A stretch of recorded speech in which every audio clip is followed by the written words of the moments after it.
All right, in this explainer, we're not just going to talk theory. We are jumping straight into the action.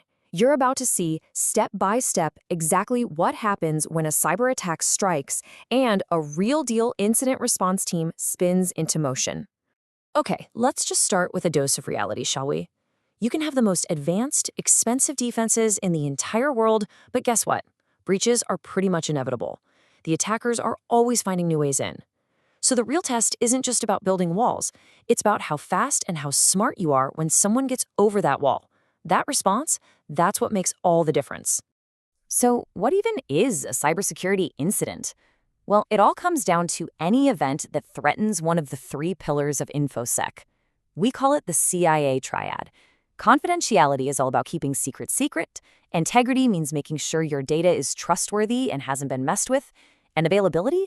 That just means your systems are up and running when you actually need them. If any of those three are at risk, congratulations, you've got yourself an incident. And our incident begins right now. Picture this. It's 3:10 in the morning. The entire company is dead asleep, but an automated AI-powered system just started screaming. This isn't a test. This is the real thing. You know, in a crisis, chaos is your biggest enemy.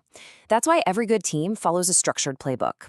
The gold standard in the industry is this right here, the NIST Incident Response Lifecycle. Think of it as a 6-phase battle plan that takes you all the way from preparing for a fight to learning from it after the dust settles. And we're going to walk through every single phase right in the middle of the action. Phase 1, and you could argue it's the most important one, is preparation. All of this happens long before that 3 a.m. alarm ever dreams of going off. It's about building your defenses and drilling your team over and over. You're setting up security policies, putting monitoring tools in place, and training every single employee to be your first line of defense. Seriously, good preparation is what separates a manageable problem from an absolute catastrophe. And there it is. Our AI monitoring tool just fired off an alert. Let's break this down, because this is fascinating. An account with top-level financial access is moving a massive 5-gigabyte file off the network. Now, the AI flagged this not just because it's 3 a.m. or because the file is huge. It's because the data is going to a destination the system has never seen before. That combination of factors, yeah, that's a gigantic red flag. The response has officially begun.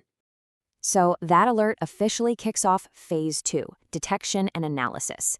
The AI raised the flag, sure, but now a human analyst has to jump in and figure out if this threat is for real. Our analyst starts digging into the account's logs, and almost immediately, they find the smoking gun. Check this out. The same user logged in from one country, and then just 5 minutes later, from another one thousands of miles away. That is physically impossible. This phenomenon, we call it impossible travel, is a dead giveaway that the account's credentials have been stolen and an attacker is using them right now. And this right here is why fast, accurate analysis is so incredibly important. The stakes are huge. I mean, look at the Equifax breach. A slow response time allowed attackers to steal the sensitive information of millions and millions of people. For our analyst in our scenario, every single minute counts. Their confirmation is the green light for the next super critical phase. Okay, the threat is confirmed. We immediately escalate to phase 3, containment. The goal here is simple. Stop the bleeding, and stop it now. Now, the incident manager takes charge. Think of this person as the fire chief coordinating the whole emergency response. They start calling the shots. First, isolate the compromised systems. You literally unplug them from the network.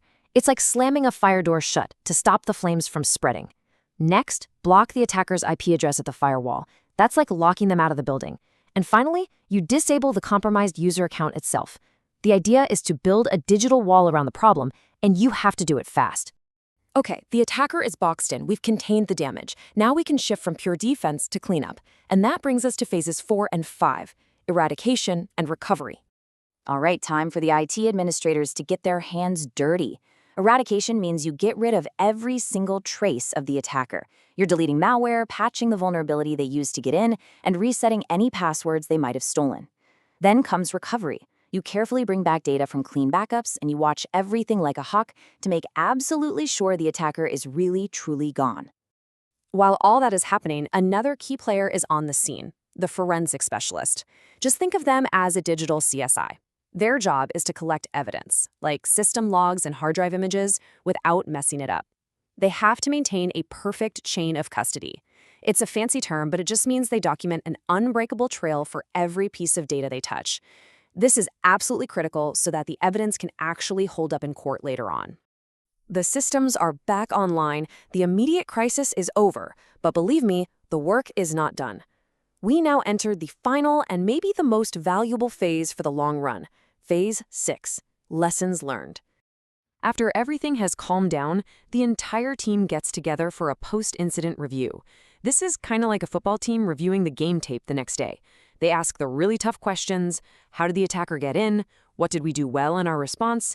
And, more importantly, where did we mess up? This is all about learning from the attack to make sure the exact same thing doesn't happen again. It makes the whole organization stronger. And that whole process just makes it crystal clear that incident response is a team sport.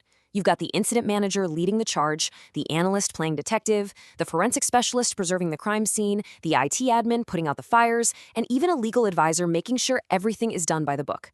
Every single one of these roles is absolutely critical. And let's not forget, a huge incident isn't just a technical problem. Oh no, it is a massive communications challenge. The company has to figure out how to inform its own employees, how to notify customers whose data might be at risk, report to regulators, maybe even talk to law enforcement, and all of this while managing what the public hears. Clear, honest communication is the only way to keep people's trust. So, we just walked through the entire technical and procedural playbook, right? But that whole thing brings up some other really important questions. What are our legal obligations here? What are the ethical lines we need to worry about crossing? And that is exactly what we are going to dig into in our next explainer, when we dive deep into cybersecurity law, ethics, and global regulations. So we'll end on this thought for you. Having a plan to stop an attack is obviously essential. But in today's world, that's not enough. You also have to ask, is that plan legal and is it ethical? We'll explore all of that next time.